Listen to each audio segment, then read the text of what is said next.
저금리를 이기는 ETF입니다. 이베스트 투자증권 심정환 과장과 함께하겠습니다. 과장님 안녕하세요. 안녕하세요. 네, 한 주 동안 글로벌 시황 들어보겠습니다. 네, 어떻게 진행됐습니까? 지난주 전 세계 주식시장 ETF가 7.88% 크게 상승하는 모습이 나타났습니다. 특히 이머징 지역의 ETF 수익률이 높았던 것으로 나타났습니다. 그리고 선진 아시아 퍼시픽 지역도 상대적으로 양호한 모습이었습니다. 반면 이제 선진 유럽 ETF도 상승은 했지만 상승폭은 작았던 것으로 관측이 됐습니다. 미국 경제 지표가 호조를 보이고 있습니다. 미국 상무부에서 7월 내구재 주문이 2% 상승했다고 밝혔는데 이는 전월비 감소할 것이라는 전문가들의 예상을 크게 웃돈 결과입니다. 특히 기업 투자를 판단하는 지표로 활용되는 핵심 자본재 수주가 13개월 내 최대폭인 2.2% 증가로 나타났습니다.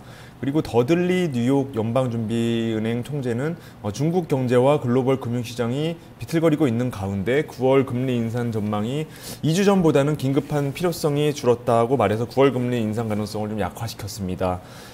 미국 2분기 경제성장률 수정치가 연율 3.7%로 공개가 되면서 지난달 공개된 잠정치 2.3%에서 큰 폭으로 상향 조정이 됐습니다.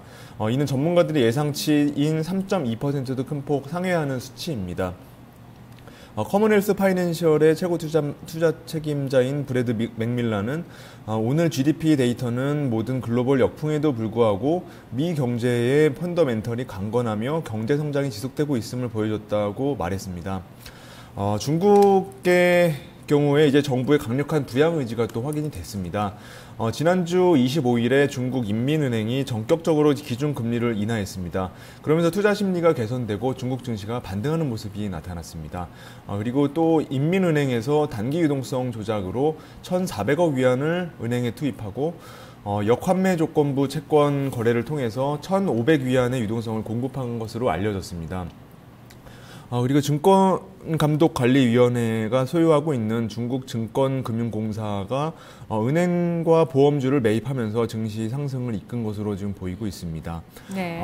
미국의 GDP가 전문가 예상치를 웃돌면서 미국 경기가 완연한 회복세를 보이고 있는 것으로 알려지면서 국제 원유 가격이 급등세를 보였고 중국의 페트로차이나와 상하이 전력 등의 에너지 업종들이 급등하는 모습을 보였습니다. 하지만 한편에서는 중국의 잦은 국가 개입에 대해서 우려감을 나타내고 있기도 한데요.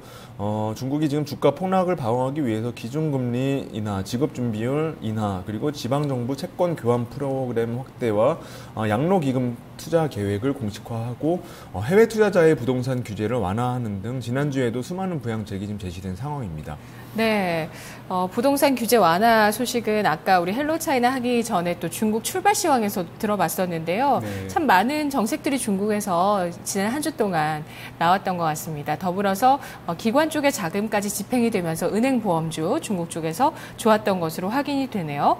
글로벌 상품 통화 시장에서는 어떤 변화가 있었습니까? 네, 그동안 이제 공급 우위 전망과 함께 좀 하락 추세를 이어오던 원유 가격이 얼마 전에 있었던 그 중국의 위안화 평가 절하로부터 촉발된 글로벌 금융시장 변동성 증가로 인해서 급락세를 연출해 왔었는데요.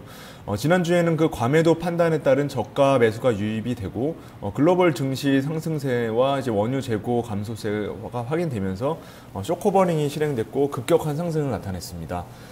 그리고 쉘이라는 회사에서 누유와 송유관 석유 절도 등의 그 불가항력적인 요인으로 인해서 나이지리아산 경질유의 수출을 중단한 것도 상승의 원인으로 보여주고 있습니다. 그리고 예멘 공습에 따른 지정학적 긴장 고조와 미국 걸프 연안에 향하고 있는 태풍 소식까지 겹쳐지면서 유가가 큰 폭으로 상승하는 모습을 볼 수가 있었습니다. 유가가 워낙 급반등을 해서요. 사흘째 계속 크게 올랐잖아요. 네. 예, 그렇다 보니까 왜 이렇게 유가가 오를까 많이들 궁금해 하시는데 뭐 여러 가지 원인들이 겹쳐서 이유 있는 상승이었다 이렇게 파악해도 괜찮을까요? 네, 일단 그동안 너무 과매도 구간이었기 때문에 원유 재고가 감소한 사실과 그리고 미국 경기가 굉장히 좋았다는 사실이 밝혀지면서 숏 포지션을 가지고 있던 그 투자자들이 급히 그 매물을 걷어들이면서 상승한 것으로 보이고 있고요. 네. 왜냐하면 장기적으로는 여전히 하락 압력을 받고 있는 게 이제 공급이 굉장히 증가할 것이라는 전망이 앞서고 있기 때문에 장기적으로도 이렇게 큰 상승을 이어나가기는 좀 어려울 것으로 보이고 있습니다. 그래도 레벨대를 회복했다는 데는 또 의미가 있는 것 같아요. 네. 네, 뭐 15달러 선 전망까지도 제기가 됐었잖아요. 아, 맞습니다. 네, 구리 가격도 네. 좀 특징적이었다고요? 구리 가격도 그동안 굉장히 하락세를 겪고 왔었는데요. 네. 중국에서 이제 경기 둔화가 우려감이 지속이 되면서 구리가 굉장히 하락을 하다가 지난주에는 모처럼 만에 좀 상승하는 모습이 나타났습니다. 중국 증시를 포함한 글로벌 금융시장이 좀 안정을 찾으면서 시장 참여자들이 이제 그 구리에 대한 숏 포지션을 좀 정리하는 모습이 관측이 됐습니다. 한 트레이더는 시장은 심한 숏 상태에 있었다. 그리고 이것 때문에 중국 증시가 숨을 돌리면서 금속 가격이 상승한 것은 놀랄 일은 아니다라고 설명을 했습니다. 미국 경제가 또 2분기에 또 예상보다 큰 폭으로 성장했다는 것도 시장 분위기를 좀 고조시켰고요. 그리고 세 번째로는 중국의 위안화 평가 절하로부터 촉발된 글로벌 위험 자산 기피 현상으로 인해서 그동안 펀딩 통화로 사용되고 있던 유로화와 엔화에 대한 수요가 다시 늘어났고 두 통화에 대한 쇼커버링이 촉발되면서 달러화가 굉장히 하락을 했었는데 지난주에 다시 강세를 보였습니다. 미국의 그 7월 내구재 주문이 예상보다 큰 폭으로 증가를 했고요. 8월 소비자 신뢰 지수가 7개월 내 최고를 기록하고 또 7월 신규 주택 판매가 반등을 하면서 달러가 강세를 보인 한 주였습니다. 네. 달러화는 강세를 보였습니다. 뭐 깜짝 GDP 미국 쪽에서 발표가 되기도 했었고요. 네. 지난주 같은 경우는 ETF, 뭐 금과 미국 장기 국채, 한국 주식 시장 이렇게 네. ETF 추천해 주셨는데 네. 한 주 동안 성과 어떻게 자평하십니까? 지난주에는 한국 주식 ETF가 10% 정도 상승을 했습니다. 그래서 일주일 상승폭으로는 굉장히 큰 폭이었고요. 네. 다만 제가 추천드렸던 이제 장기 국채와 골드 가격은 마이너스 한 2에서 4% 정도 하락하는 모습이 나타났습니다. 생각보다 시장이 빠르게 반등이 나타나고 미국 경제 지표가 서프라이즈가 나오면서 장기 국채와 금 가격은 예상을 좀 비껴 나간 것으로 보이고 있습니다. 네, 그래도 뭐 같은 비중을 실으셨다면 전반적으로 플러스권으로 또 한 주를 마무리했던 것 같네요. 자, 그렇다면 이번 주는 어떤 유망 ETF가 있을지 첫 번째 꼽아주시죠. 네, 첫 번째로 독일 증시에 투자하는 ETF를 추천을 드립니다. iShares MSCI 저머니 ETF인데요. 심볼명으로 EWG를 치시면 됩니다. 독일 같은 경우에는 유럽 중앙은행에서 양적 완화 정책을 지속적으로 시행하고 있고요. 수출 산업이 발달해 있는 독일 기업들에게는 우호적인 환경이 지속되고 있습니다.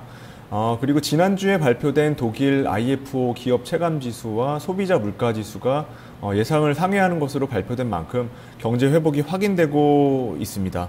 그리고 31일에 발표된 독일 소매 판매 역시 예상치를 상회하면서 긍정적인 상황이 이어져 나가고 있습니다. 이 차트를 제가 준비했는데요. 차트를 한번 보면서 들으시겠습니다. 네. 예, 최근에 이제 하락한 모습이 나타났지만 네. 독일의 경우에는 이제 경제 지표가 받쳐주고 있기 때문에 향후에는 이제 9월 금리 인상 가능성도 조금 논란이 있겠지만 다 반영이 된 것으로 보여지고 있고요. 독일의 경제 지표가 만약에 좋지 않거나 아니면 중국과 일본이 환율 약세 정책을 다시 펼칠 경우에는 매도하시는 전략을 가져가시는 게 좋을 것 같습니다. 예. 하지만 펀더멘털적인 차원에서 경제지표, 호조세 보면서 지금은 매수 관점 가능하겠다. 하지만 환율의 흐름에 따라서, 정책에 따라서 이제 다른 국가에서 좀 공세를 펼친다면은 좀 매도할 필요는 있겠다라고 전략을 세워주셨어요. 두 번째 유망한 쪽은 어디일까요? 두 번째로는 이제 호주 주식 시장 ETF를 추천을 드립니다. 호주요? 예, MSCI 오스트레일리아 ETF인데요. 네. EWA를 심볼명으로 치시면 됩니다. 호주 같은 경우에는 미국 경제 지표가 호조를 보이면서 원자재 가격이 다시 좀 상승하는 모습이 나타났고요. 그리고 중국이 이제 금리 인하 및 지준율 인하를 통해서 경기 부양 기대감을 지금 지속되고 있습니다. 네네. 그러면서 이제 호주의 경우에는 원자재 가격 상승으로 인한 수혜가 예상이 되는 국가이고요. 선진국에 속해 있는데 선진국 중에서 다른 선진국들에 비해서 밸류에이션이 상당히 높은 상태입니다. 호주 역시 네. 차트를 한번 살펴보시겠습니다. 원자재 가격이 안 좋아서 네. 그동안 이 호주 증시는 많이 하락한 건가요? 예, 원자재 가격이 미치는 영향이 상당히 크기 때문에 네. 중국 경기 둔화나 글로벌 경기 둔화 시에 네. 호주가 증시가 좀 상승하기는 좀 어려운 아. 호주에 상장된 굵직한 종목들은 광산주나 네네. 뭐 그리고 원자재 수요가 기본적으로 중국에서 가장 많다 이런 관점인 건가요? 네네, 중국이 네네. 구리 수요가 세계에서 가장 많은 것으로 네네. 알려져 있고요. 구리를 비롯해서 뭐 철광석 네. 이런 것들이 이제 중국에서 많이 수요가 있었는데 많이 그것들이 이제 둔화가 되면서 호주가 좀 타격을 받았었고요. 그것 때문에 지금 많이 하락을 했지만 지금 밸류에이션 매력도 있고 하기 때문에 호주에 투자하시는 것을 추천을 드립니다. 네, 알겠습니다. 그리고 중국 경기를 보면서 매도 시점을 잡자라고 하셨고요. 네. 마지막으로 알아볼 예. ETF 어떤 쪽이죠? 마지막으로 통화 상품에 추천을 드립니다. 영국 네. 파운드화에 투자를 하는 것인데요. ETF명은 커런시 셰어스 브리티시 파운드 스털링 트러스트입니다. 심볼명은 FXB를 치시면 되고요. 영국의 경우에는 경제 회복이 원활히 진행되고 있는 것으로 평가받고 있어서 금리 인상이 계획되어 있습니다. 그리고 최근 영국 중앙은행의 마크 카니 총재가 중국 경제 둔화가 영국의 금리 인상 기조에 영향을 주지 않을 것이라고 밝혔고요. 영국은 주택가격 지수가 전년 대비 3.2% 상승하면서 예상치를 상회하고 기업 투자 역시 예상치를 뛰어넘고 있어서 그리고 또 GDP 역시 예상에 부합하고 있기 때문에 파운드화 가치 상승 요소로 작용할 걸로 예상이 네. 되고 있습니다. 영국이나 독일의 경제 지표가 괜찮은가 봐요. 네네, 영국과 독일의 경제 지표가 상당히 좋습니다. 그렇군요. 네. 미국 다음으로 또 이들 국가들 경제 지표 네. 예. 긍정적이면 또 우리도 긍정적이지만 이게 또 몇 달이 건너서여서 네. 예, 전반적인 경제지표 호조세 참 기다리는 소식인데 어쨌든 좀 영국과 독일까지 좀 호조세가 최근에 나타나고 있군요. 네. 그러면 어떻게 차트를 보면서 투자를 할까요? 예, 차트를 한번 네. 보시면요. 영국 경제 지표가 지금 상당히 좋은 상태인데 만약에 네. 이게 영국 지금 파운드화의 차트입니다. 파운드화가 상당히 많이 지금 떨어져 있는 상태이기 때문에 네. 충분히 위로 올라갈 여지가 있는 상태이고요. 다만 이제 영국 경제 지표가 만약에 둔화될 경우에는 매도를 하시는 전략을 가져가는 게 좋을 것 같습니다. 네, 알겠습니다. 오늘 또 전반적인 분석 여기까지 네. 듣도록 할게요. 과장님 잘 들었습니다. 감사합니다. 네, 고맙습니다. 저금리를 이기는 ETF 심정환 과장과 함께했습니다.